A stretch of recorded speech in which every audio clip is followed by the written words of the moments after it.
All right, everybody, welcome back for another deep dive. Yeah, thanks for having me. Good, great to have you here with us today. I think we're really going to dig into something that everybody thinks about all the time, and I know I do too, which is how to save more money. Saving money. It's the eternal quest, right? It really is, and there's so much advice out there. It's hard to know where to start sometimes. Absolutely. I mean, everybody's got a tip, everybody's got a trick, Yeah. and sometimes it can feel a little bit overwhelming. But that's what we're going to try to do today is just break it down into some really concrete, actionable things that folks can do starting right now.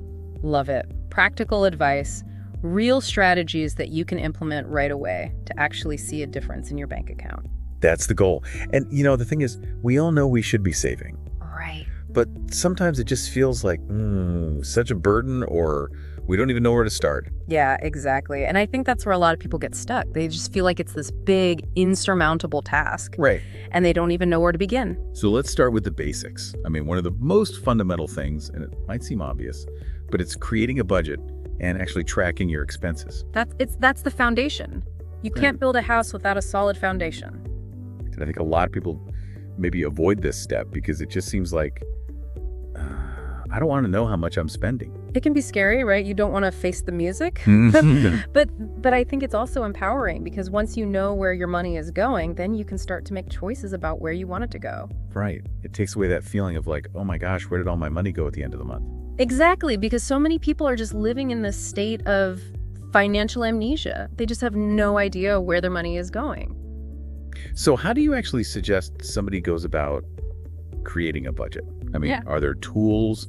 Are there certain methods that you find particularly helpful? Yeah, so I always recommend starting with a really simple approach. Don't overcomplicate it. Okay. Start by listing out all of your sources of income. Every single dollar that's coming in, whether it's from your job or side hustle or investments, whatever it might be. Okay. Then on the other side of the equation, you list out all of your expenses and you want to categorize them. So you've got your essential expenses, things like housing, food, transportation, Right. utilities, all the things that you absolutely need to survive. And then you've got your non-essential expenses, things like entertainment, dining out, travel. Okay. And this is where it gets really interesting because you start to see where your money is actually going, and you might be surprised by how much you're spending on those non-essential items. Yeah, the little things add up. They really do. That daily coffee, that subscription you forgot you had, Right. it all adds up. Yeah, and I think there are so many tools out there these days that can really help with this too, right? I mean, there are apps like Mint and YNA that can kind of automate a lot of this tracking for you. Absolutely. And those are fantastic tools. They can really take the headache out of budgeting by linking directly to your bank accounts and credit cards and categorizing your transactions for you. And I think for a lot of people, that visual representation can be really helpful too, seeing those pie charts and graphs. Right. It makes it so much more real. Yeah. And you can actually see the impact of your spending habits. And then there's always the good old-fashioned spreadsheet method. Yeah. If you're more of a DIY person, a simple spreadsheet can be just as effective. It's really about finding what works best for you. Exactly. There's no right or wrong way to budget as long as you're doing it. Right. Consistency is key. Absolutely. So let's say we've got our budget in place now. What's the next step? How do we actually start saving money? Okay, so this is where automation comes in. This is one of my favorite tips because it makes saving so much easier.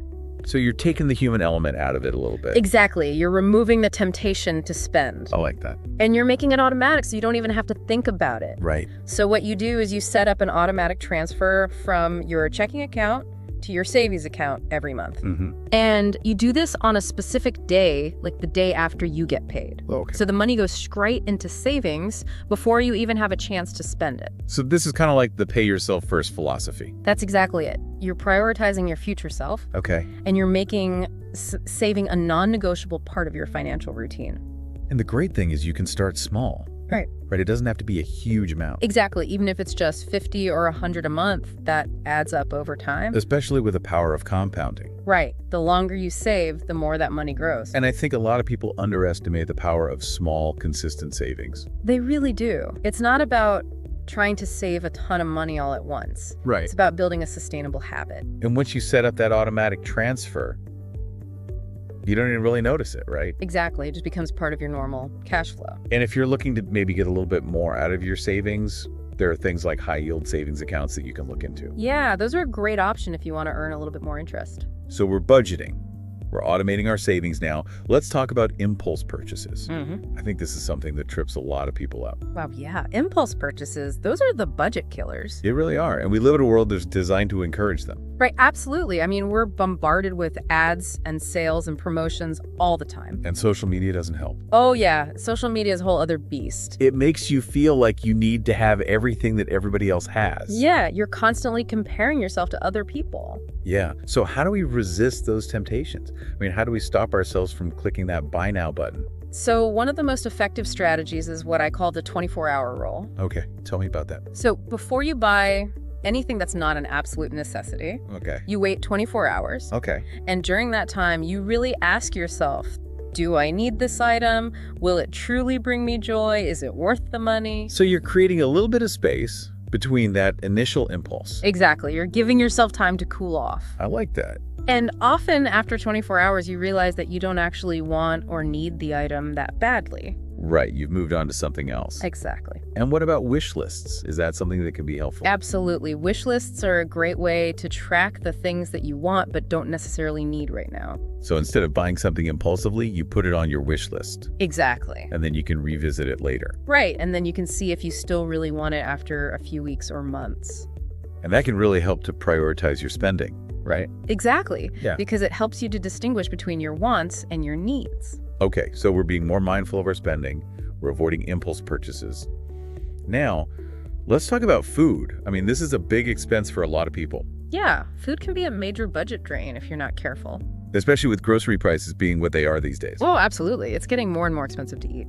So what are some ways that we can cut down on our food costs without, resorting to ramen noodles every night? Yeah, nobody wants to live on ramen noodles. So one of the most effective things you can do is to cook more meals at home. That's it. Eating out is so expensive. It really is. Yeah. I mean, think about how much you spend on a single restaurant meal. Versus what you could buy at the grocery store for that same amount of money. Yeah. And you could probably make several meals with that. Absolutely. You can get so much more bang for your buck by cooking at home. And it's not just about the money either, right? I mean, cooking at home can be healthier too. Oh, yeah. You have so much more control over the ingredients. Right. You can avoid all the added salt and sugar and unhealthy fats. So where do you even start with this? Yeah. I mean, I know some people find the idea of cooking at home really daunting. Yeah. I get that it can seem overwhelming, especially if you're not used to cooking. So what do you suggest? Well, I think meal planning is a great place to start. Okay. Take some time each week to plan out your meals for the week ahead. Okay. And then make a grocery list based on those meals. So you're not just wandering around the grocery store aimlessly. Exactly. You're going in with a plan, and you're less likely to make impulse purchases. And that's a big one, right? It's huge. Because those impulse purchases at the grocery store can really add up. They really can. And here's another tip. Never go grocery shopping when you're hungry. Oh, yeah. That's a recipe for disaster. You're so much more likely to buy things that you don't need. Everything looks good when you're hungry. Exactly. So what about batch cooking? Is that something that you recommend? Absolutely. Batch cooking is a lifesaver. I love batch cooking. It's so convenient. So you're basically cooking a large quantity of food at once. Right. And then you portion it out and freeze it. So you have ready-made meals for those busy nights. Exactly. It's like having your own personal frozen food aisle. But way healthier. And way cheaper. So we're cooking at home more now. Let's talk about subscriptions. I think this is another area where people might be spending more than they realize. Oh yeah, subscriptions can be a silent budget killer. Right, because they're often recurring payments that we just kind of forget about. Yeah, exactly. They're those small monthly fees that we don't really pay attention to. Until they add up. Right, and then all of a sudden you're spending hundreds of dollars a year on things that you're not even using. So think about streaming services, gym memberships, those kinds of things. Yeah, those are big ones. And then there are all the little ones too, like music subscriptions, app subscriptions. Magazine subscriptions. Yeah, it all adds up. So what's the best way to manage these subscriptions? I mean, how do we make sure that we're not wasting money? So the first step is to do a subscription audit. Okay. Go through your bank statements and credit card statements and identify every single subscription that you're paying for. Okay. And then ask yourself, do I actually use this subscription? Right. If the answer is no, cancel it. And I think a lot of us are probably guilty of signing up for free trials and then forgetting to cancel them. Oh yeah, those free trials are dangerous. Because they convert to paid subscriptions. Exactly. So set a reminder on your phone to cancel before the trial ends. That's a great tip. And if you're not sure if you're going to use a subscription, you can always wait for a sale or a promotion. Right. A lot of companies offer discounts to new subscribers. So we're being more mindful of our subscriptions now. Let's talk about cashback and rewards programs. Yeah. I think this is a really fun way to save money. Yeah, it's like getting paid to shop. Exactly. So there are all sorts of different programs out there.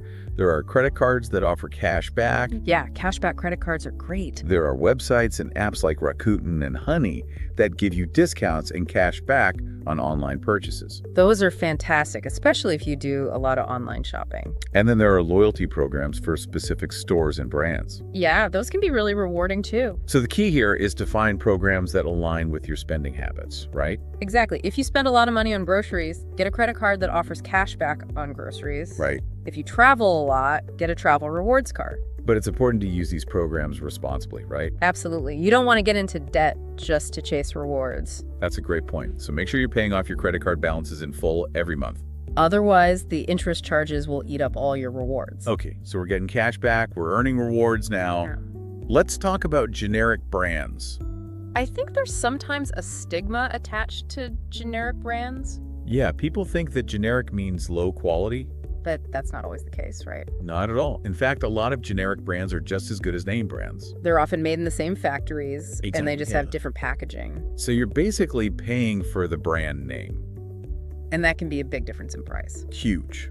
So how do you know if a generic brand is a good substitute for a name brand? I mean, what should you be looking for? Well, the first thing I would do is compare the ingredient lists. Okay. If the ingredients are basically the same, then there's a good chance that the products are going to be very similar.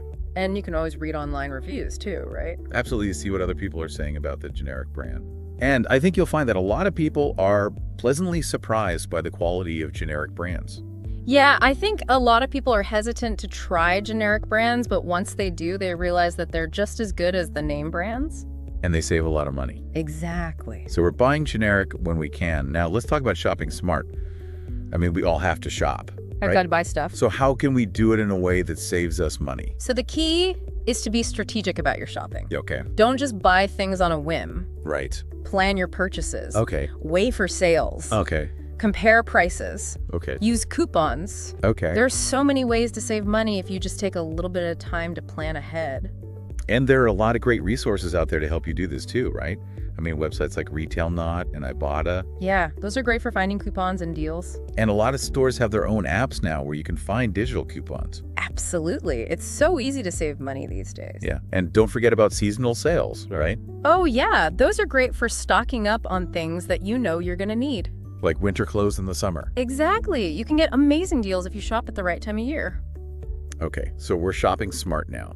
Let's talk about utility costs.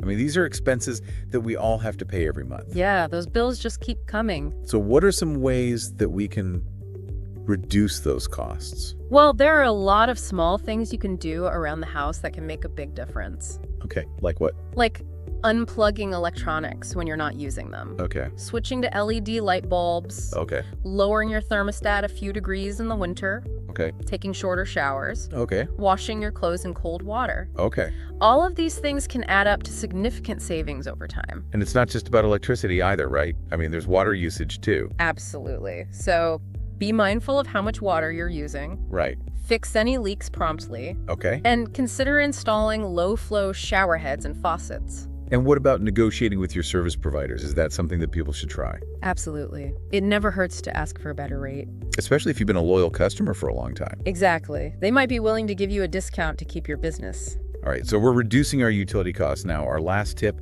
is to buy secondhand when possible. This is one of my favorite ways to save money. I love thrifting. It's so much fun. And you can find some amazing deals. Absolutely. You can find designer clothes, furniture, electronics, Anything. pretty much anything you can imagine. And it's not just about saving money either, right? I mean, it's also more sustainable. Oh yeah, you're giving items a second life Right. instead of buying new things that just end up in a landfill. So where do you suggest people go to find secondhand goods?